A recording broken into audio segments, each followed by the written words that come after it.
What is it that excites you? What type of properties excite you now? Because you have Apartment a lot. buildings. So is that like That's the only thing I do. So what's a minimum unit? I will. I'll flip the occasional. I'll flip the occasional property. saw something that you were just flipping, man. I'll flip just keep my guys employed, keep everything moving forward. Okay. But I'm not a flipper. Like I'm not doing like at one point I was doing 5, 10, 15 deals a year.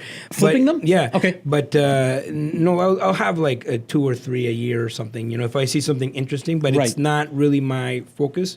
My focus is buy and hold for life. I love that. Yeah. You're preaching to the choirs. I mean, our listeners and viewers know that's all we talk about. Yeah.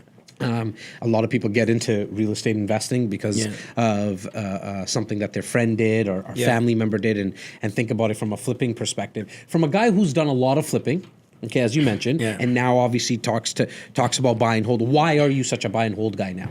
Okay, so at the end of the day, flipping is a great way to raise capital. Okay, but it's a job, right? Buy hold is where you find the true wealth.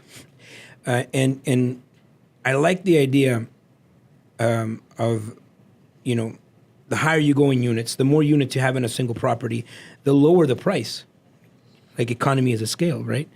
In terms of flipping, like single family homes, like when you talk about what happened in 2008 in the U.S., people that got into trouble were people that were holding on to single family homes.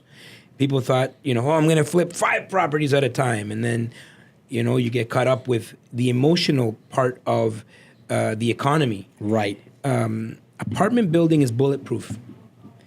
If the economy is doing bad, people are going to move to apartments. To rent. If the economy is doing good, people are going to move to apartments because they can't afford homes. Yep. So I think it's I would say recession friendly. Yes. In a sense that, I've gone through, in 20 years, I've gone through ups and downs of recessions and all kinds of things.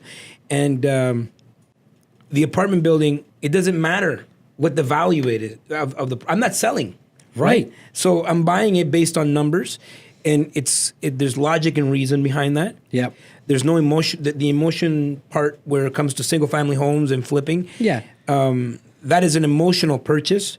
And everybody involved is emotional, but when I'm buying a 22 unit building, we're buying it even at fair market value, but we know that the person at the other side is somewhat rational. Yes. Because they bought a 22 unit building, they're also an investor, so they understand what I'm looking for as an investor. So I like that, right? And so my niche would be anywhere 13 and up.